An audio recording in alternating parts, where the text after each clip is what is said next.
மோடி ஆட்சிக்கு வந்த பிறகு அவர் செஞ்ச சாதனை என்ன தெரியுமா? வக்ஃபு திருத்த சட்டத்தை கொண்டு வர்றோம், முத்தலாக் தடை சட்டம், பாபர் மசூதியை இடிச்சு ராமர் கோயிலை திறந்து அதுல ஊர்ல உள்ள கூத்தாடி எல்லாத்தையும் மொத்தமா ஒரு இடத்துல கூட்டி அப்படி ஒரு உலா வந்தாரு. பணம் செல்லாது என்று அறிவித்தாரு. நாங்க இந்தியாவை பெரிய லெவல்ல மாத்திருவோம், பயங்கரமா ஆக்கிருவோம். 2000 ரூபாய் நோட்டை கொண்டு வந்தார். அந்த 2000 ரூபாய் நோட்டு இன்னைக்கு புழக்கத்துல இருக்கா? பதுக்கல் செய்யக்கூடியவர்களுக்கு ரொம்ப ஈஸியா போச்சு. அதனால இந்தியாவிலே முன்னேற்றம் வந்ததா? கொரோனா காலகட்டத்திலே மக்களுக்கெல்லாம் சொன்னார் என்ன தெரியுமா? கையை தட்டுங்கள், தீபத்தை ஏற்றுங்கள். கொரோனாவுக்கு கையை தட்டுவதும் தீபத்தை ஏற்றுவதும் தான் கொரோனாவினுடைய பிரச்சனைக்கு தீர்வா? மோடி அவர்கள் பல்வேறு நாடுகளுக்கு சென்று கோடிக்கணக்கான பொருளாதாரத்தை செலவு செஞ்சார் பாருங்க. அதுதான் இந்தியாவினுடைய அனைத்தையும் தனியார் மயமாக்கியாச்சு. எல்லாம் நீ வச்சுக்கோ, அம்பானி வச்சுக்கோ, அதானி வச்சுக்கோ. இன்னைக்கு இந்தியாவிலே பெரிய பெரிய அமைச்சர்கள் எல்லாம் கோடிக்கணக்கான பொருளாதாரங்களை மோசடி செய்து இன்னைக்கு இந்தியாவினுடைய முக்கிய தலைவர்களாக இருக்கிறார்கள். இதுதான் இந்தியா கண்ட வளர்ச்சி. அன்பிக்கினிய சகோதரர்களே, எங்கே செல்லுகிறது இந்தியா என்ற தலைப்பு இந்த பொதுக்கூட்டத்தில் நமக்கான தலைப்பாக இருக்கிறது. இந்தியா என்பது உலகிலேயே மிகப்பெரிய ஜனநாயக நாடு.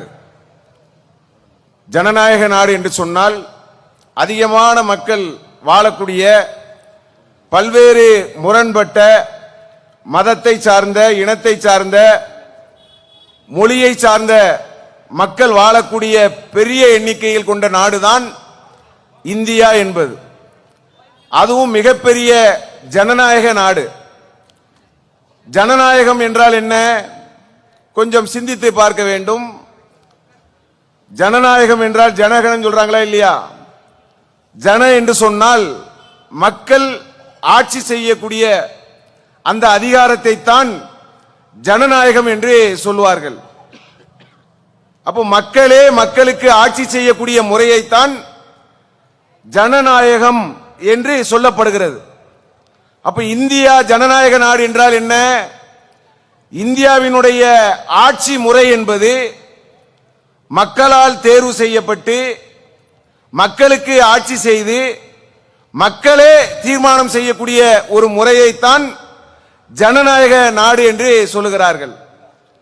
இதனுடைய அர்த்தம் என்னவென்று சொன்னால், இங்கே சர்வாதிகாரம் இருக்கக்கூடாது, ஒரு குறிப்பிட்ட மத சார்புடைய ஆட்சி இருக்கக்கூடாது, அதே போல எந்த விதமான மன்னர் ஆட்சி இருக்கக்கூடாது, மக்கள் மட்டும்தான் அதிகாரத்தை முடிவு செய்ய வேண்டும் என்ற அடிப்படையில் சொல்லப்படக்கூடிய விஷயம்தான் ஜனநாயகம் என்று சொல்லக்கூடிய விஷயம்.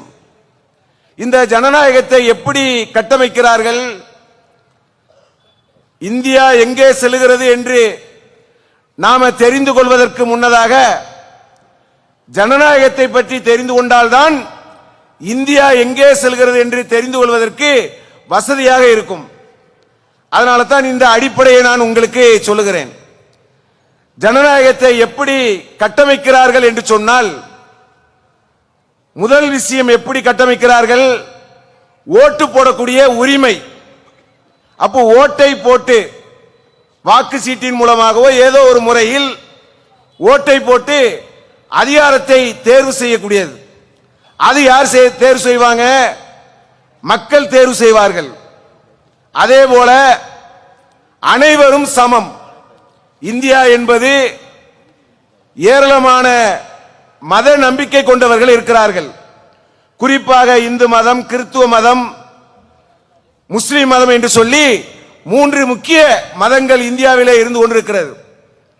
இதுல 3 பேர் முக்கியமாக இருந்தாலும் அனைவரும் சமம்தான். சட்டத்தின் முன்னால் நீ பெரியவன் நான் பெரியவன் என்ற பேச்சுக்கே இடம் கிடையாது.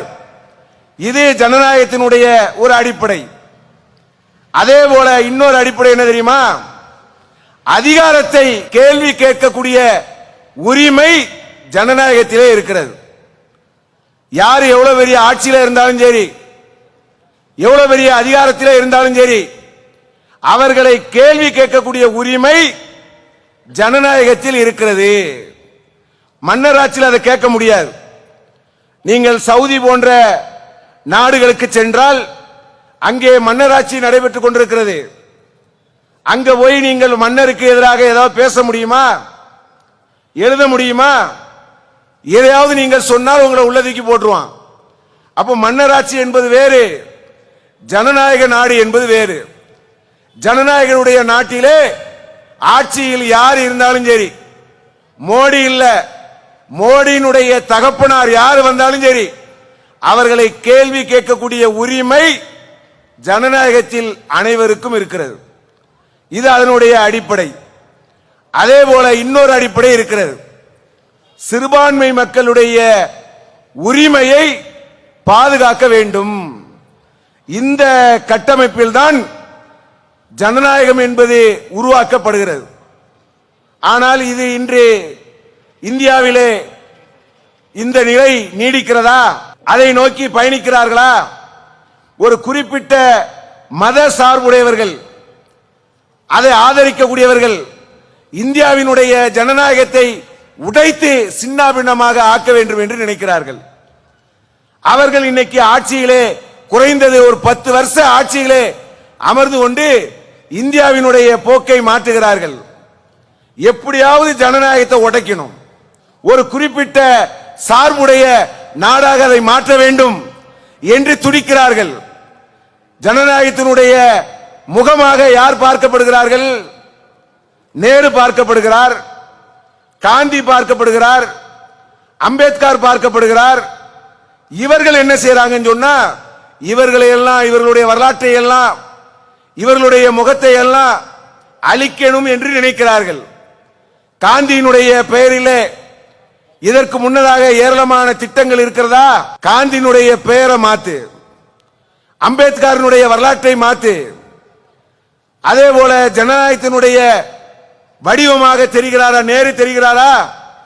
அவரை சேதப்படுத்து, அவருடைய வரலாற்றை தவறாக மக்களுக்கு சொல்லுங்கள் அப்படிங்கிற மாதிரி ஒரு கட்டமைப்பை இன்னைக்கு உருவாக்கி கொண்டிருக்கிறார்கள். யாரை தூக்கி வைக்கிறாங்க தெரியுமா? வல்லபால் படேல், அவரை தூக்கி வைப்பாங்க. அதே போல இப்போ தமிழ்நாடு என்று எடுத்துக்கொண்டால் பாரதியார். இப்படி வலதுசாரி சிந்தனைகள் இவர்களுடைய யார் இந்த கருத்தை எல்லாம் கொண்டிருக்கிறார்களோ அவர்களை தூக்கி நிறுத்துவார்கள். ஜனநாயகத்தை கொஞ்சம் கொஞ்சமாக அழிக்கக்கூடிய வேலையை தொடர்ச்சியாக செய்து கொண்டு வருகிறார்கள். இதை ரொம்ப உன்னிப்பாக கவனித்தால் தான் தெரியும். ரொம்ப முக்கியமான ஒரு விஷயம் என்று சொன்னால், சமீபத்திலே நீங்கள் அடிக்கடி கேள்விப்பட்டிருப்பீங்க, உமர் ஹாலித் என்று சொல்லக்கூடியவர். அவர் யாரு? சிஏஏ என்று சொல்லக்கூடிய ஒரு போராட்டத்தில் கலந்து கொண்டவர். டெல்லியிலே ஒரு பல்கலைக்கழகத்தினுடைய மாணவராக பணி செய்து கொண்டிருக்கிறார். சிஏஏ காலகட்டத்திலே இந்தியா முழுவதும் போராட்டங்கள் வெடித்தது. அதே மாதிரி அந்த மாணவரும் போராட்டத்திலே ஈடுபட்டார். ஆனா அவருடைய நிலைமை என்ன தெரியுமா? 5 வருடங்கள் ஆகிறது, இன்னைக்கு வரைக்கும் அவருக்கு பெயில் கிடையாது. சின்ன அளவில் ஒரு வாரம் என்ற அடிப்படையில் குறுகிய பெயிலைத்தான் கொடுத்திருக்கிறார்களே தவிர இன்று வரை அவருக்கு பெயிலை கொடுக்கவில்லை. உலக நாட்டினுடைய அமெரிக்கா போன்ற நாட்டினுடைய எம்பிக்களே கண்டனம் தெரிவிக்கக்கூடிய அளவுக்கு, இந்தியாவினுடைய ஜனநாயகத்தை கேள்வி கேட்கக்கூடிய அளவுக்கு இன்னைக்கு உருவாகி கொண்டிருக்கிறது. 5 வருஷம் ஆயும் பெயில் கொடுக்க மாட்டேங்கிறான். ஏன் கொடுக்க மாட்டேங்கிறான் தெரியுமா? ஒரே ஒரு அடையாள சொல்லுதான். அவருடைய பேர் என்ன? Umar Khalid. அதே சிஏஏ போராட்டம் டெல்லியில் நடக்கக்கூடிய நேரத்திலே டெல்லியினுடைய ஒரு கலவரம், அதாவது ஒரு 50 பேர் இறக்குறாங்க. இறந்ததும் முஸ்லிம் தான், அதிகமானவர்கள் இஸ்லாமியர்கள்.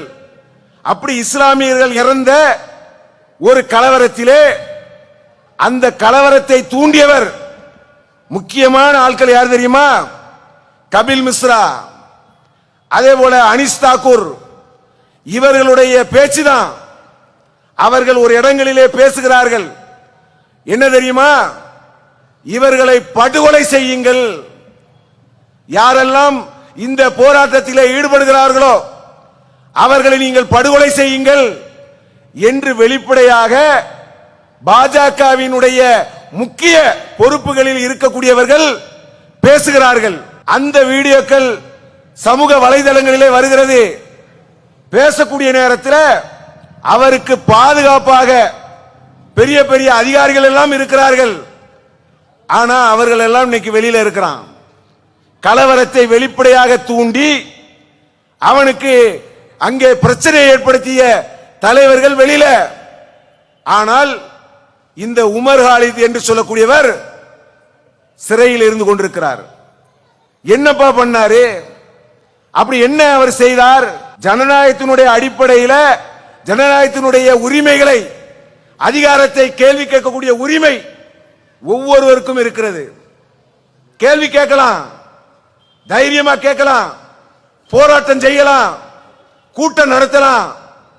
இப்படி எல்லா விதமான கேள்வி கேட்கக்கூடிய உரிமை இருந்தும் இன்னைக்கு அவருக்கு ஜாமீன் இல்லை. நீதிமன்றத்தினுடைய நிலைமை என்ன தெரியுமா? இதுதான் நீங்க கவனிக்கணும்.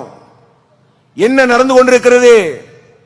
நீதிமன்றத்திலே ஒரு முக்கியமான ஒரு சம்பவம் நடக்க பாருங்க.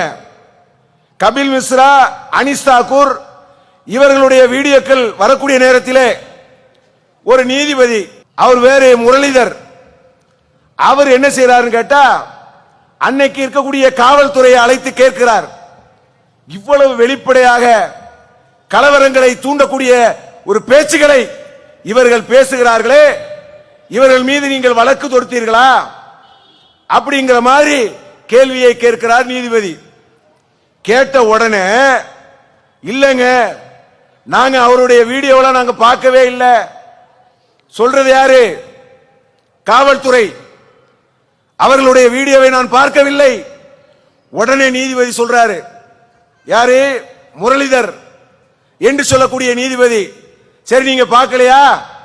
இதோ நீங்க பாருங்கன்னு சொல்லி நீதிமன்றத்தினுடைய வெளியிலேயே அந்த வீடியோக்கள் காட்டப்படுகிறது. இப்போ வழக்கு பதிவு செய்ய அப்படின்னு சொல்லி காட்டப்படுகிறது.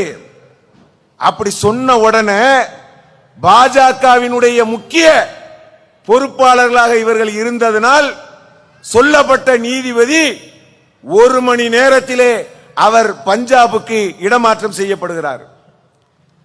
இதே வழக்கு தான் உமர் காலிதினுடைய வழக்கு சம்பந்தப்பட்ட விஷயம்.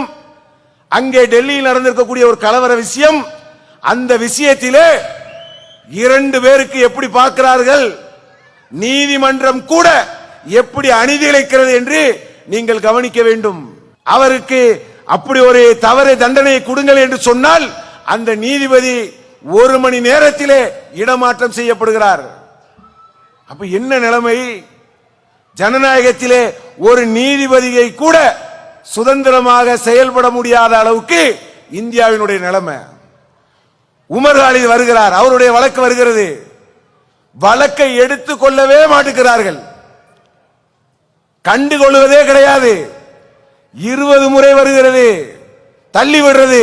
ஒரு சாரார், ஒரு சில நீதிபதிகள் உமர் காலிதினுடைய ஜாமீன் அந்த வழக்கு வருகிறதா, உடனே என்ன செய்கிறார்? ஐயா, எனக்கு இந்த வழக்கு வேண்டாம், என்ன விட்டுருங்கன்னு சொல்லி அவர் ஓடுறார். நன்றாக கவனியுங்கள். ஜனநாயகம் என்பது எல்லா அடிப்படை மக்களினுடைய உரிமை. ஜாமீன் கேட்பது அவனுடைய உரிமை.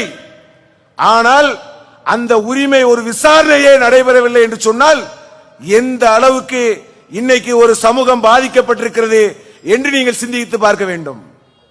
தொடர்ச்சியாக கடைசியாக எப்படி சொல்லுகிறார்கள் தெரியுமா? வெளியில வரக்கூடாது, 2 வழக்கு போட்டுருவான். ஒன்னு சாதா வழக்கு, சாதா வழக்குல ஜாமீன் கொடுத்துருவான். இன்னொரு வழக்கு உடனே போடுவான். என்ன தெரியுமா? ஊபா வழக்கு. உனக்கு ஜாமீனே கிடைக்க கூடாது, உடனே ஒரு வழக்கு. 800 சாட்சிகளை விசாரிக்கணும், அப்பந்தான் ஜாமீன் கொடுக்க முடியுங்கிறான். யோசிச்சு பாருங்க, 800 சாட்சிகளை விசாரிக்கணுமா? அதற்கு பிறகு லட்சக்கணக்கான பக்கங்களை கொண்ட அந்த பத்திரிகையெல்லாம் வாசிக்கணுமா? அதற்கு பிறகுதான் இவருக்கு ஜாமீன் கிடைக்கும்.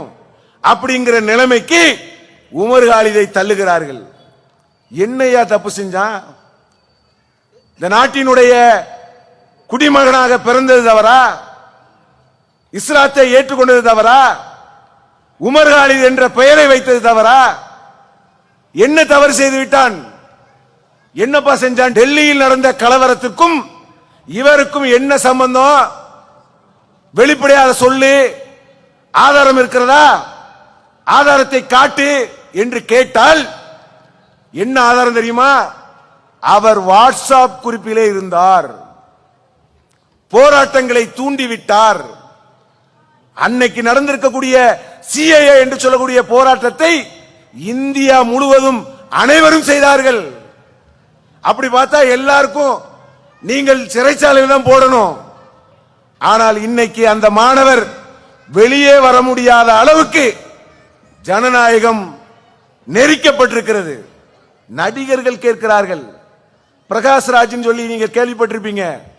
அவர் ஒரு கட்டுரை எழுதுகிறார், ஒரு தீவிரவாதியின் கதை என்கிறார். இவருக்கு தான் உமர் காலிதுக்கு ஆதரவாக அவரை உள்ளே அடைத்துவிட்டு ஜாமீன் தர முடியாத அளவுக்கு நீதிபதிகளுக்கு கூட நெருக்கடி கொடுக்கக்கூடிய ஜனநாயகத்தினுடைய அரசியல் தலைவருக்கு எதிராக அவர் ஒரு கட்டுரை எழுதுகிறார். உமர் அவருடைய வரலாற்றை பற்றி பேசக்கூடிய நேரத்திலே தீவிரவாதியினுடைய கதை என்று எழுதுகிறார். அப்படி ஒரு விடையாக கேட்கிறார், அவன் என்ன தீவிரவாதியா, நாட்டினுடைய துரோகியா, ஏன்டா அவனுக்கு ஜாமீன் கொடுக்கல என்று நடிகர் பிரகாஷ்ராஜினுடைய கட்டுரை இந்திய அளவிலே பேசும் பொருளாக மாறக்கூடிய அளவுக்கு ஜனநாயகம் கேள்விக்குறியாக மாறிக்கொண்டிருக்கிறது. இதுதான் ஜனநாயகத்தினுடைய நிலைமை. அதே இப்படி பார்க்கக்கூடிய ஒரு ஜனநாயகத்தினுடைய கட்டமைப்பு வேறு மாறி எப்படி செல்கிறது தெரியுமா? நீங்க இத கொஞ்சம் பாருங்க. உன்னவ் என்று சொல்லக்கூடிய ஒரு பகுதியில் ஒரு பாஜக எம்எல்ஏ ஒரு சிறுமி வந்து வேலை கேட்கிறாங்க, 17 வயசு. அவர் பேர் வந்து குல்தீப் சிங். அவர் பாஜகவினுடைய எம்எல்ஏ. உத்தரப்பிரதேசத்தினுடைய உன்னவ் என்று சொல்லக்கூடிய பகுதியினுடைய எம்எல்ஏ. ஒரு 17 வயசு பொண்ணு வேலை கேட்கிறது. அதை கூட்டு பலாத்காரம் செய்திருக்கிறார்கள். செஞ்சது யார் தெரியுமா? பாஜகவினுடைய எம்எல்ஏ. செஞ்ச பிறகு அந்த எம்எல்ஏவுக்கு எதிராக கடுமையாக நீங்கள் நடவடிக்கை எடுக்க வேண்டும், வழக்கு பதிவு செய்ய வேண்டும் என்று சொல்லி அந்த சிறுமியும் சிறுமியினுடைய குடும்பமும் அவ்வளவு அவதியை பெற்றிருக்கிறார்கள். சாதாரண அவதி இல்லைங்க, அவ்வளவு அவதி பெற்றிருக்கிறார்கள். இன்னைக்கு இருக்கிறாரே யோகிநாத், யோகின்னு சொல்றாங்களா இல்லையா, ஊபியினுடைய முதல்வர், அவர்கிட்ட போய் அவருடைய அலுவலகத்திலே 6 மாச அளவுக்கு அங்கே கோரிக்கைகள் வைக்கப்படுகிறது. கேட்கிறார்கள், ஐயா உங்களுடைய எம்எல்ஏ தான் 17 வயசு பொண்ணு கற்பழித்து கூட்டு பலாத்காரம் செஞ்சிருக்கிறான், இந்த குல்தீப் என்று சொல்லக்கூடிய இவனை நடவடிக்கை எடுங்கள் என்று கேட்கிறார்கள், கெஞ்சுகிறார்கள். எடுத்தார்களா? எடுக்கல. கடைசியில் என்ன தெரியுமா நடந்துச்சு? அந்த பெண்ணினுடைய தந்தையை கொலை செய்து விட்டார்கள். பெண்ணுடைய தந்தைய அவர் மேல பொய் கேச போட்டு அவர்கிட்ட ஆயுதம் இருக்குன்னு சொல்லி அவரை சிறைச்சாலையில் அடைத்து சிறைச்சாலையிலேயே அவர் துன்புறுத்தி இறக்கப்பட்டு விட்டார். அப்புறம்தான் இது இந்தியாவிலே பேசும் பொருளாக மாறுகிறது. அந்த பெண்ணு எப்படியாவது இவர் மீது நடவடிக்கை எடுங்கள் என்று சொல்லி நீதிமன்ற கதவை தட்டுகிறாள். நீதி கிடைக்கல. உத்தரப்பிரதேசத்தில் நீதி கிடைக்கல. ஒரு சம்பவம் நடக்க என்ன தெரியுமா? அந்த பெண்ணும் செல்லுகிறார், பெண்ணினுடைய வக்கீலும் செல்லுகிறார்கள், பெண்ணினுடைய உறவினர்கள் செல்லுகிறார்கள். காரு மிகப்பெரிய விபத்தை ஏற்படுத்துகிறார்கள். 2 பேர் இறந்துடுறாங்க. அந்த பெண் தப்பித்து விடுகிறார். இவ்வளவு சம்பவம் நடந்த பிறகுதான் அது ஒரு பேசும் பொருளாக மாறுகிறது, சிபிஐ வழக்காக மாறுகிறது, உச்ச நீதிமன்றத்துக்கு வருகிறது. அதன் பிறகுதான் இந்த குல்தீப் சிங் என்பவருக்கு என்ன கிடைக்கிறது? தண்டனை கிடைக்கிறது. யோசிச்சு பாருங்க. ஒருவன் ஒரு கட்சியிலே தலைமை பொறுப்பிலே அல்லது முக்கிய பொறுப்பிலே இருந்தால் அவனை தண்டிப்பது என்பது இன்னைக்கு இருக்கக்கூடிய ஜனநாயகத்திலே மிகப்பெரிய சவாலாக இருக்கிறது. ஆனால் சாமானிய மக்கள், அப்பாவிகள் உரிமைகளை கேட்பதற்காக ஏன் நீ சிஏஏ என்று சொல்லக்கூடிய சட்டத்தின் மூலமாக எங்களை அச்சுறுத்துகிறாய், எங்களுக்கு ஏன் இடம் தர மாட்டுகிறாய் என்று கேட்பதற்காக, உரிமையை கேட்டதற்காக 5 வருட காலம் சிறைச்சாலையிலே தள்ளி இன்று வரை ஜாமீன் இல்லை. ஏன் இந்த கோயமுத்தூரை எடுத்துக்கொள்ளுங்கள். கோயமுத்தூரினுடைய சம்பவம், கோவை சிறைவாசிகள் பேர பாருங்க, கோவை சிறைவாசிகள் அந்த அளவுக்கு, கோவை சிறைவாசிகள் என்று சொல்லக்கூடிய அளவுக்கு அவர்களை சிறையிலேயே வச்சு நசுக்கி அவர்களை வெளியே முடியாத வராத அளவுக்கு உள்ளேயே வச்சு அடைச்சி வாழ்க்கையிலே அவர்கள் பெரிய துன்பத்தை உள்ளாக்குகிறார்களா இல்லையா? குற்றம் செய்யப்பட்டு விட்டால், அதற்குரிய தண்டனை கொடுக்கப்பட்டு விட்டால் கூட அந்த தண்டனை கழிந்து இன்னைக்கு அவன் விடுதலையாகி வந்திருப்பான். நாம் அநியாயமாக நடக்கக்கூடிய கலவரத்திற்கோ இன படுகொலைக்கோ அநியாயமாக உயிர்களை எடுக்கக்கூடியவர்களுக்கோ ஆதரவாளர்கள் கிடையாது. ஆனால் சட்டம் என்று வந்துவிட்டால் நீ எல்லாத்துக்கும் சம்பந்தனை பார்க்கணும். தலைவர்களுடைய பிறந்த நாள் வருகிறது, அண்ணா பிறந்த நாளுங்கிறான். யார் யாரு பிறந்த நாள் என்று சொன்னால் எல்லாரும் விடுதலை செய்யப்படுகிறார்கள். விடுதலை செய்யப்படும் போது அவனை மட்டும் பார்க்கிறது இல்ல, அவன் குற்றத்தை மட்டும் பார்க்கிறது இல்ல, அவனுடைய பெயரையும் பார்க்கிறார்கள். பெயர் என்ன? இவர்களுக்கு வசதியான ஒரு நிலை என்றால் விடுதலை, மன்னிப்பு. ஆனால் நீண்ட நெடிய காலமாக சிறையிலே வாடிக்கொண்டிருக்கிறார்களே, அவர்களை எல்லாம் அந்த லிஸ்ட்ல வைக்க கூடாதா? எவ்வளவு கேட்கிறார்கள், தமிழக மக்களிடத்தில் கேட்கிறார்களா இல்லையா? அந்த கோரிக்கைகள் எல்லாம் இன்னைக்கு ஏன் செவிமடுக்கப்படுவதில்லை? அப்போ ஒரு பார்வையை பார்த்து கொண்டிருக்கிறார்கள், ஒரு வெறியோடு இருக்கிறாங்க. ஜனநாயகத்தை எப்படியாவது உடைக்கணும், சம உரிமை என்பதை அழிக்கணும், தேர்தல் ஓட்டு உரிமையை அழிக்கணும். தேர்தல் ஓட்டு போட்டு நீ மேல வரக்கூடாது. அதற்கு பதிலாக நாங்கள் இந்தியாவை ஒரு குறிப்பிட்ட சார்பு நாடாக மாற்றுவோம். எல்லாரும் கிடையாது, கொஞ்சம் பேர் அப்படி இருக்கிறான். அவன் கையில கிடைச்சுக்கிட்டு இன்னைக்கு இந்தியா சிக்கி தவித்துக் கொண்டிருக்கிறது.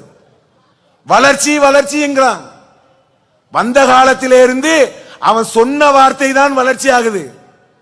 இந்தியா வளர்ந்து நிற்கிறதா? பொருளாதாரத்திலே தன்னிறைவாக இருக்கிறதா? என்ன வளர்ச்சியை சந்தித்துக் கொண்டிருக்கிறது? எல்லா இடத்திலையும் மத வெறுப்பு, பகை. நீதிமன்றத்தில் கூட நியாயங்கள் என்பது கிடைக்க முடியாத ஒரு நிலையிலே தவித்துக் கொண்டிருக்கிறோம். ஏன் கொஞ்சம் சிந்திச்சு பாருங்க. மதுரையில திருப்பரங்குன்றம் இருக்கிறதா இல்லையா? சமீபத்தினுடைய முக்கியமான ஒரு விஷயம் அது. அதுல என்ன பெரிய பிரச்சனைக்கு என்ன வேலை இருக்குது? கார்த்திகை தீபம் சொல்றாங்க, திருவண்ணாமலையில ஏத்துவாங்க. அதைத்தான் எல்லாரும் நம்ம கேள்விப்பட்டிருக்கிறோம். திருப்பரங்குன்றத்தில் தீபம் ஏற்றுவதை இப்போ நீங்க கேள்விப்பட்டிருப்பீங்க. திருப்பரங்குன்றங்கிறது என்னது? கீழே ஒரு முருகன் கோயில் இருக்குது, நடுல ஒரு உச்சி பிள்ளையார் கோயில் இருக்குது, மேல ஒரு தர்கா இருக்கிறது. இது ஒரு மலை. அது நல்லா தான் இருக்குது, எந்த பிரச்சனையும் இல்லை. நீங்க தான் நல்லா இருக்க கூடாத, நீங்க தான் நாசமா போகணுமே. உங்களுக்குள்ள ஒரு வெறுப்பும் பகையும் அடியும், நீங்க அமைதியா இருக்கவே கூடாது. அதனால என்ன செய்யறது? யானையும் தூங்கி கொண்டிருக்கிறது, பாகனும் தூங்கிட்டு இருக்கிறான். அடுத்தவனுக்கு அது பொறுக்கல. தர்காவும் நல்லபடியா தான் இருக்குது. தர்காவுடைய நிர்வாகத்திலையும் எந்த சிக்கலும் இல்லை. அங்க இருக்கக்கூடிய முருகன் கோயிலுடைய அந்த நிர்வாகத்துக்கு எந்த சிக்கலும் இல்லை. வெளியில இருந்து ஒருத்தன் வர்றான், ராம ரவிக்குமாரன். அவன் சொல்றான், ஐயா நாங்க தீபம் ஏத்தணும் அப்படின்னு சொல்லி நீதிமன்றத்திலே வழக்கு தொடுக்கிறான். அவர் தொடுக்கக்கூடிய நேரத்திலே அங்க என்ன நடக்கிறது? அங்க இருக்கக்கூடிய நீதிபதி, அந்த நீதிமன்றத்தினுடைய நீதிபதி, அவர் நாளையும் விசாரிச்சு மத சம்பந்தப்பட்ட விஷயமாக இருக்கிறது, இதை கவனமாக கைக்கொள்ள வேண்டும் என்ற பொறுப்பு உங்களுக்கு இருக்கிறதா இல்லையா? ஜனநாயகத்தினுடைய முக்கிய தூணிலே நீதிபதிகள் வருகிறார்களா இல்லையா? இல்லை என்று சொல்ல முடியுமா?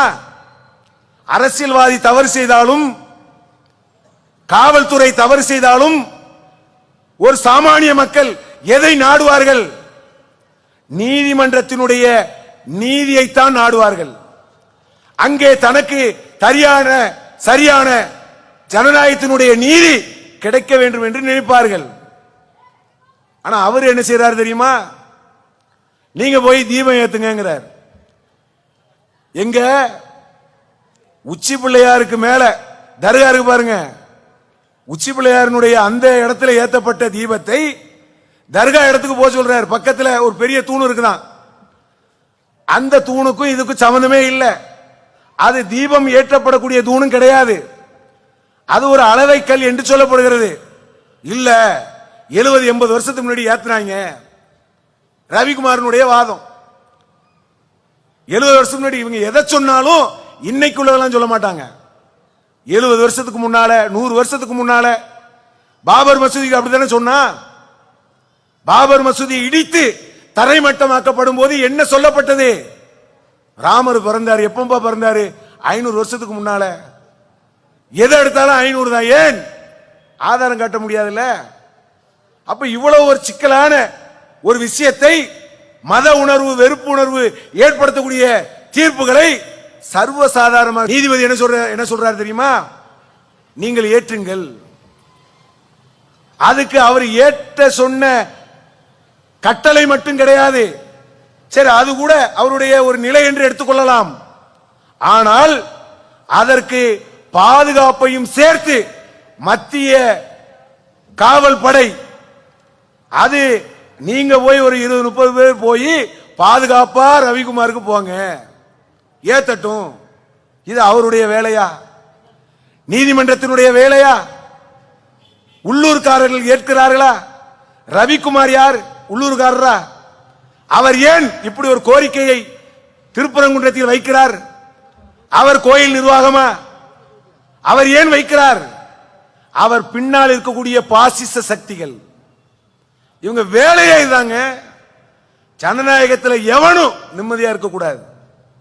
வர்றான் உடனே இதை செய்யக்கூடாது என்று அரசு தடுத்து விட்டால் கூட்டம் கூட்டமாக கிளம்புகிறது. வர்றாங்க, அப்பந்தான் பூனைக்குட்டிலாம் வெளியில வர்றது. வர்றாரு ஒரு ஆளு, மூத்த சங்கி வருகிறார். வந்தவரு, நீ ஒரு மூத்த சங்கியா இருந்தாலும் வயசுல மூத்த ஆளு தானே. ஒரு ஜனநாயகத்தினுடைய நாட்டிலே கருத்தை சொல்லும் போது நீ எப்படி சொல்லணும்? எப்படி தெரியுமா பேசுகிறார்? எப்படி ராமர் கோயிலுடைய விஷயத்திலே நாங்கள் அணுகினோமோ அதே மாதிரி இந்த திருப்பரங்குன்ற விஷயத்தையும் அணுகுவோம். புரியுதா உங்களுக்கு? கடைகளை எல்லாம், உள்ளூரில் உள்ள கடைகளை எல்லாம் மூட சொல்லுகிறார்கள். உள்ளூர்ல ஒருத்தம் கூட மூட மாட்டேன்ட்டான். அவன் நல்லா இருக்கிறான். ஏன்பா? நாங்க அண்ணன் தம்பியா இருக்கிறோம், நாங்க மாம மச்சனா இருக்கிறோம், எங்களுக்கு தர்காவும் பிரச்சனை இல்லை, எங்களுக்கு முருகன் கோயிலும் பிரச்சனை இல்லை, எங்களுக்கு கார்த்திகை தீபமும் பிரச்சனை இல்லை, நீ யாரா என்று அவர்கள் கேள்வி கேட்கிறார்கள். யோசிச்சு பாருங்க. எல்லாமே ஒரு விதமான ஒரு அச்சத்தை ஏற்படுத்தக்கூடிய அளவுக்கு இந்திய ஜனநாயகத்தை கொண்டு போக சிலர் முயற்சி செய்து கொண்டிருக்கிறார்கள்.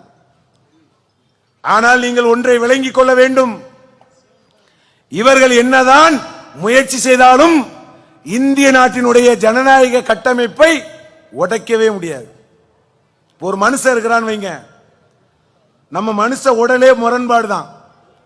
தலை இருக்கிறது, கை இருக்குது, கால் இருக்கு, வயிறு இருக்கு, பல்வேறு உறுப்புகளினுடைய வேறுபட்ட உறுப்புகளினுடைய தொகுப்பு தான் மனித உடல்.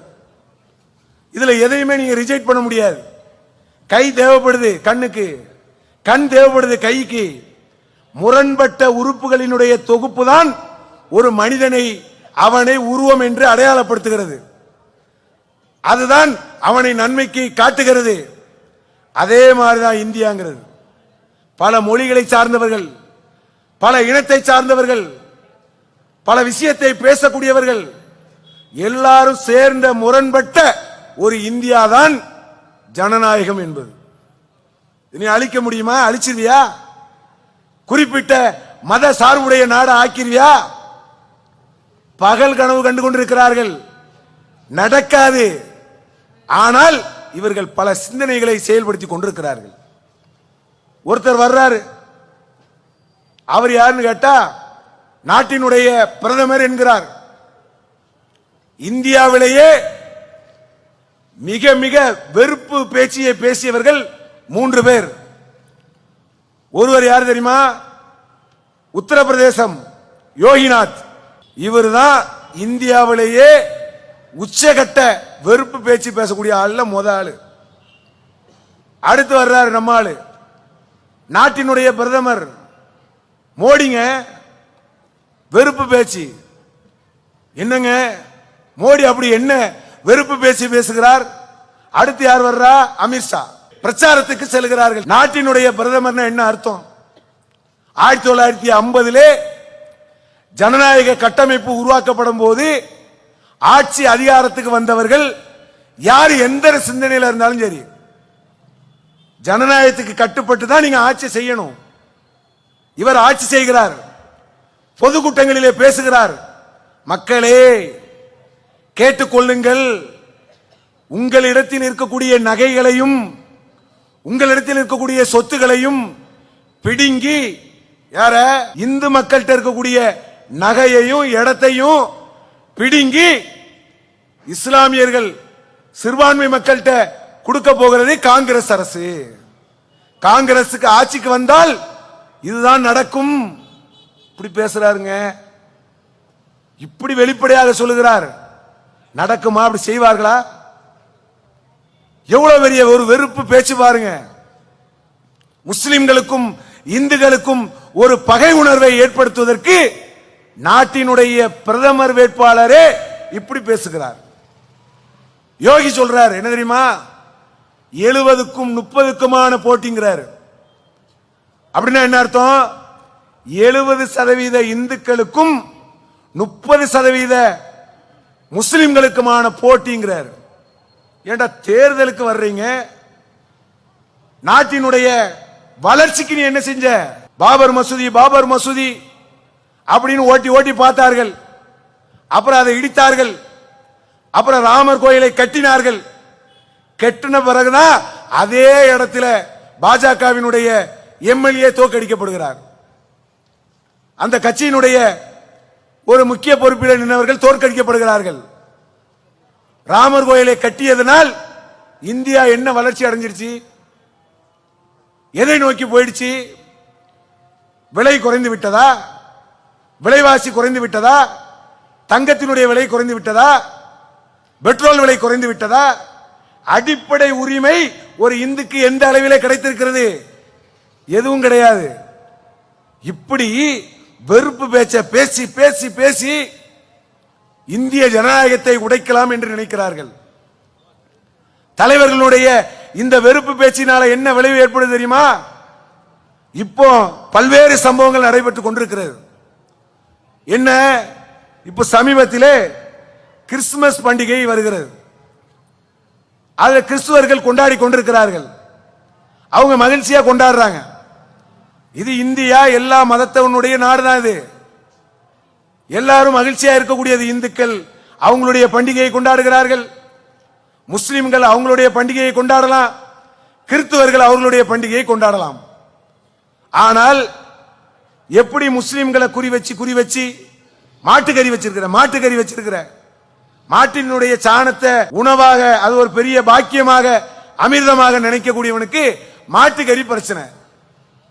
அப்ப மாட்டுக்கறி வச்சிருக்கேன்னு எப்படி முஸ்லிம்கள் மீது ஒரு தாக்குதல்களை தொடுத்து கொண்டே இருந்தார்களோ, அது இப்ப கொஞ்சம் போய் கிறிஸ்தவர்கள் மீது இப்ப கொஞ்சம் வந்திருக்கு. ஏன் கிறிஸ்தவர்கள் மீது வருது தெரியுமா? 2 காரணம் தான். பாபர் மசூதி விஷயம் முடிஞ்சு போச்சு. முஸ்லிம்களை சொல்லி நிறைய விஷயங்கள் செய்து விட்டாச்சு. அடுத்து நேரம் எங்க வா, கிறிஸ்தவர்கள்ட்ட வா. அவர்கள் ஒரு பண்டிகையை கொண்டாட முடியல, அவர்களுடைய ஆலயத்திற்கு செல்கிறார்கள்.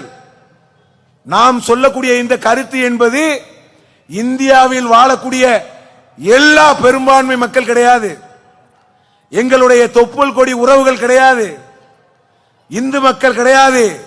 இந்து மக்களை சொல்லிக் கொண்டு ஜனநாயகத்தினுடைய கட்டமைப்பை உடைக்க நடக்கக்கூடிய பாசிச கும்பலை தான் நம்ம. இவர்கள் இந்துக்கும் எதிரிதான், ஜனநாயகத்துக்கும் எதிரிதான். அப்ப என்ன செய்யறான் தெரியுமா? கிறிஸ்துவ ஆலயத்துக்குள்ள நுழையறான். கிறிஸ்துமஸுக்கு அந்த பொம்மைலாம் வைப்பாங்க பாருங்க, அதுல போய் தாக்குதல் நடத்துறான். ரோட்டோரம் ஒரு கிறிஸ்துவ சிறுவர்கள் நிற்கிறார்கள், அங்க போய் தாக்குதல் நடத்துறான். அப்ப இவர்கள் செய்யக்கூடிய இந்த வேலை இந்தியாவை பாதிக்கிறது. இது ஜனநாயக நாடு, உலகம் முழுவதும் கவனிக்கிறார்கள். இந்தியான்னு சொன்னா வேற நாட்டுட்ட எந்த தேவையும் இல்லையா? நம்ம அப்படி நினைக்கிறோமா? இல்லங்க, இந்தியா எங்க நாடு, நாங்க எங்க எப்படி வேணாலும் நடந்து விடுவோம், மற்ற நாடுகளிடத்தில் எங்களுக்கு எந்த தேவையும் கிடையாது என்று சொல்ல முடியுமா?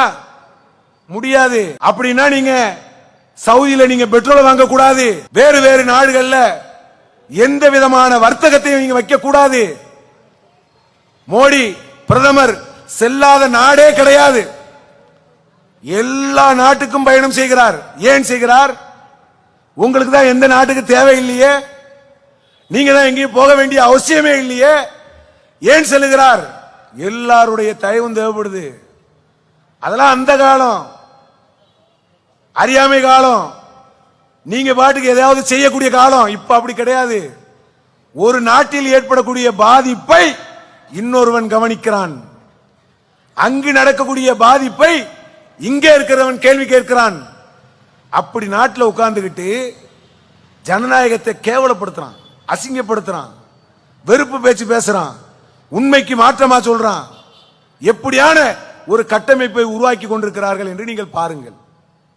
வளர்ச்சி வளர்ச்சிங்கிற என்ன வளர்ச்சியை கண்ட? பாபர் மசூதி இடிக்கப்பட்டு ராமர் கோயில் கட்டிய பிறகு கிட்டத்தட்ட ஒரு 6-7 வருடங்கள் ஆகிவிட்டது. சரிப்பா, கட்டிய பிறகு இந்தியாவினுடைய வளர்ச்சி என்ன சொல்லு? நீ என்ன வளர்ச்சியை நீங்கள் சந்தித்துக் கொண்டிருக்கிறீர்கள்? எது சொல்லப்படுகிறது? நடிகர்களை வச்சு அவர்களுக்கு தேசிய விருது கொடுக்கிறது, அவருக்கு பாரத ரத்னா விருது கொடுக்கிறது. நடிகர்கள் நடிகைகளுக்கு அவன் என்ன செய்யறான் தெரியுமா? நடிகர்கள் நடிகைகள் என்ன தெரியுமா செய்யறான்? அவங்க என்ன பண்றாங்கன்னு கேட்டா, சினிமாவை எடுக்கக்கூடிய நேரத்திலே போதைப் பொருளை, சாராயம், கஞ்சா, அபீனு, எத்தனையோ நடிகர்கள் மாட்டுகிறார்கள். சினிமாவிலே போதையை ஆர்வப்படுத்தி படங்களை எடுக்கிறான், அவனுக்கு தான் விருது கொடுக்கிறான் இவன். இந்த விருது கொடுத்து கொடுத்து கடைசியில இன்னைக்கு என்ன நிலைமை அறிந்து கொண்டிருக்கிறது? ஒரு காலத்திலே நாம் கேள்விப்பட்டிருக்கிறோம், வட மாநிலங்களில் தான் கொள்ளை கொலை கஞ்சாவினால் படுகொலை நடந்து கொண்டிருக்கிறது என்று கேள்விப்பட்டோம். இன்னைக்கு தமிழ்நாடு பாதிக்கப்பட்டுக் கொண்டிருக்கிறது. சமீபத்திலே ஒரு நிகழ்வு நடைபெற்றது. ட்ரெயின்ல வெளி மாநிலத்தை சார்ந்த ஒருவன் வருகிறான், ஒரு சிறுவன் வருகிறான். அத 4-5 சிறுவர்கள் சின்ன சின்ன கத்தியை வைத்துக் கொண்டு வெட்டுறான். வெட்டி விட்டு அந்த வீடியோவை அவனே அப்லோட் செய்யறான்.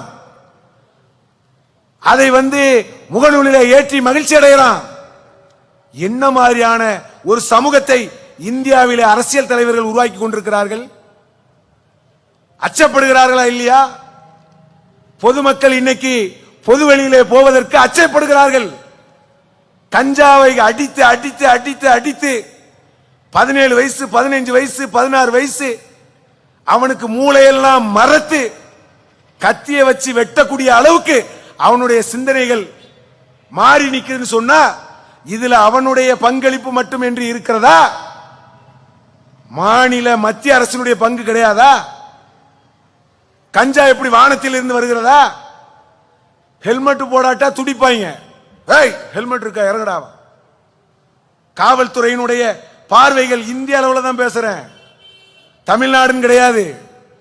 கஞ்சாவினால் அடிபட்ட சிறுவர்களுடைய எண்ணிக்கை இந்திய அளவிலே பெருகி கொண்டிருக்கிறது. காவல்துறை அதை கண்ட்ரோலில் வைத்திருக்கக்கூடிய காவல்துறை, அதை கண்ட்ரோலில் வைத்திருக்கக்கூடிய அரசாங்கம், அவர்களை கண்ட்ரோலில் வைத்திருக்கக்கூடிய மத்திய அரசு, இதற்கு எதிராக நீங்க என்ன செய்றீங்க? எவ்வளவு அநியாயங்கள் நடைபெற்றுக் கொண்டிருக்கிறது. கஞ்சாவை அடித்து அடித்து அடித்து அவனுடைய மனநிலையிலே ஒரு மாற்றம் வந்து வெட்டி அவன் அப்படியே சாய்க்கிறான். நீதிமன்றம் என்ன தெரியுமா சொல்லுது? 16 வயசு 17 வயசு பையன். அதனால என்னது, பெரிய சிறைச்சாலைலாம் கிடையாது.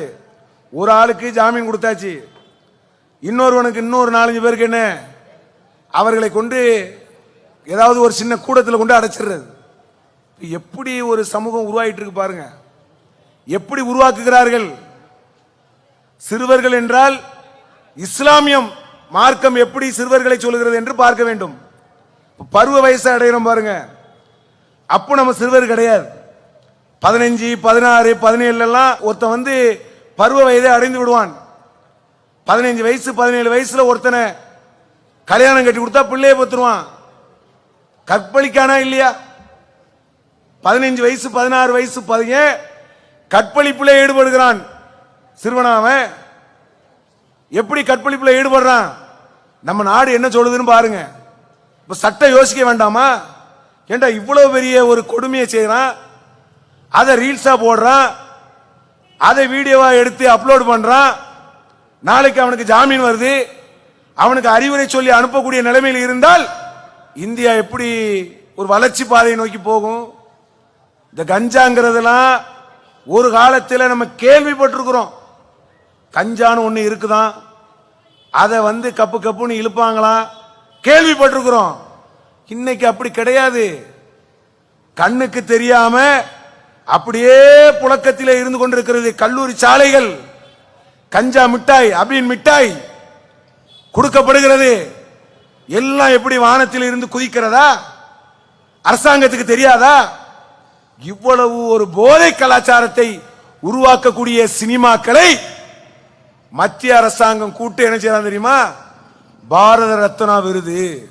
பெரிய தியாகில ஒவ்வொரு நடிகர்களும் குடிகார நடிகர்களுக்கு, குடிகாரர்களுக்கு மத்திய அரசாங்கம் விருது கொடுத்து அவனுக்கு கௌரவம் செய்கிறது.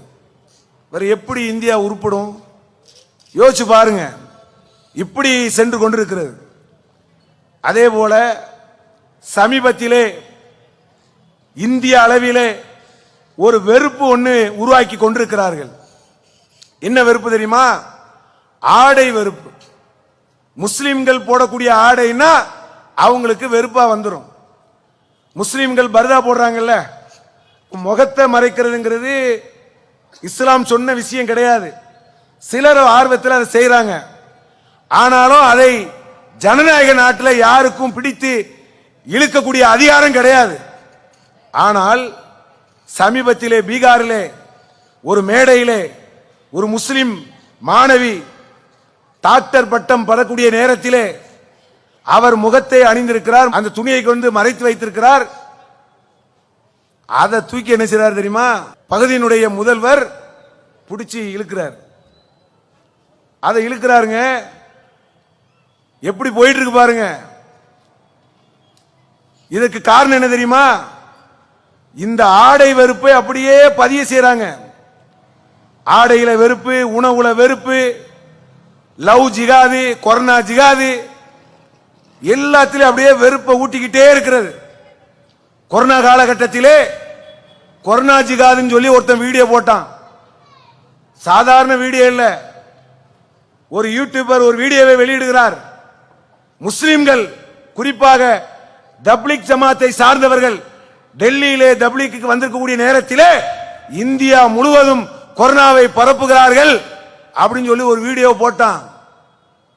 அன்னைக்கு எல்லாரும் வீட்டுக்குள்ளதான் இருந்தோம். அந்த வீடியோவை பார்க்கக்கூடிய நேரத்திலே எவ்வளவு பெரிய அச்சம் தெரியுமா? வெளியில வந்து திட்டமிட்டு முஸ்லிம்கள் துப்பி, காரி துப்பி கொரோனாவை பரப்புகிறார்கள் என்றார்கள். அப்போ ஒரு வெறுப்பு கலாச்சாரத்தை இந்தியாவில் உருவாக்கிட்டு இருக்கிறான். ஆடைன்னு சொல்றிய ஒரு பெண்மணியினுடைய ஆடையினுடைய முகத்தில இருக்க அணிஞ்சிருக்கக்கூடிய ஆடையை அவர் உருவி இழுக்கிறார, அவருடைய கைலியை இன்னொருவர் இழுத்து உருவினால் அவர் ஏற்றுக்கொள்வாரா? யோசிச்சு பாருங்க. அதை வேற யாராவது செய்தால் ஏற்றுக்கொள்வாரா? ஆடைங்கிறது அவங்களுடைய உரிமை. நீங்க வெளி மாநிலத்துக்கு சென்றால் ஆடையே இல்லாம இருக்கிறான், அவனுக்கு பேரு அகோரி.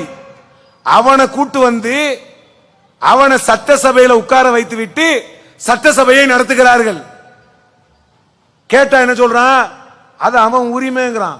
ஆடையே இருக்க கூடாதான், அது அவன் உரிமையா? ஆடை அணிந்தும் அணியாமல் இருக்கிறார்கள். இன்னைக்கு இருக்கக்கூடிய பெரும்பாலான பெண்கள் பேண்ட் பனியன் அணிந்திருக்கிறார்களே, அது இந்திய நாட்டினுடைய ஆடையாது. மேற்கத்திய ஆடை, டைட்டான பேண்ட் டைட்டான ஷர்ட்டை அணிகிறார்கள், அது அவங்களுடைய உரிமை என்று நீங்கள் பார்க்கிறீர்கள். அப்போ மற்ற சமூகத்துக்கெல்லாம் உரிமையை பார்க்கக்கூடியவர்கள் ஏன் முஸ்லீம் வந்தா முகத்தை மறைச்சுக்கிட்டா அது முகத்தை மறைக்கிறது கூடுமா கூடாதாங்கிறது ரெண்டாவது. நீ ஏன் பிடிச்சி இழுக்கிற? உனக்கு ஏன் அந்த வெறுப்பு? அப்போ ஒரு வெறுப்பு பிரச்சாரத்தை இந்தியாவிலே ஏற்படுத்தி கொண்டிருக்கிறார்கள். வளர்ச்சியை நோக்கி இந்தியா போலங்க. கடந்த 10 வருஷங்களாக நீங்கள் பாருங்கள், இந்தியாவினுடைய நிலைமையை நீங்கள் புரிந்து கொள்ளலாம். என்ன மாதிரியான நிலைமையிலே சென்று கொண்டிருக்கிறார்கள். மோடியினுடைய ஆட்சிக்கு வந்த பிறகு அவர் செஞ்ச சாதனை என்ன தெரியுமா? நாங்க வக்பு திருத்த சட்டத்தை கொண்டு வர்றோம் அப்படின்னு கொண்டு வந்தாரு. முத்தலாக் தடை சட்டம் அப்படின்னு கொண்டு வந்தாரு. பாபர் மசூதியை இடிச்சு ராமர் கோயிலை திறந்து அதுல ஊர்ல உள்ள கூத்தாடி எல்லாத்தையும் மொத்தமா ஒரு இடத்துல கூட்டி அப்படி ஒரு உலா வந்தாரு. அந்த ஒரு தேர் திருவிழாவை நடத்தினாரு. பணம் செல்லாது என்று அறிவித்தாரு. நாங்க இந்தியாவை பெரிய லெவல்ல மாத்திருவோம், பயங்கரமா ஆக்கிருவோம்னாரு. 2000 ரூபாய் நோட்டை கொண்டு வந்தார். அந்த 2000 ரூபாய் நோட்டு இன்னைக்கு புழக்கத்தில் இருக்கா? ஏன் இல்லை? பதுக்கல் செய்யக்கூடியவர்களுக்கு ரொம்ப ஈஸியா போச்சு. ஒரே கட்டா வச்சுட்டான்.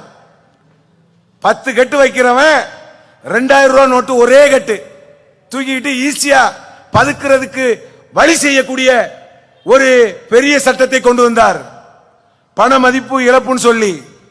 அதனால இந்தியாவிலே முன்னேற்றம் வந்ததா? கிடையாது. கொரோனா காலகட்டத்திலே இந்தியாவிலே ஆட்சி செய்யக்கூடிய ஆட்சியாளராக இருக்கக்கூடிய பிரதமர் மோடி அவர்கள் மக்களுக்கெல்லாம் சொன்னார். என்ன தெரியுமா? கையை தட்டுங்கள், தீபத்தை ஏற்றுங்கள். எப்படி? 100 கோடி மக்களுக்கு ஏற்படுத்திய விழிப்புணர்வு அவர். இதுதான் வளர்ச்சி பாதை.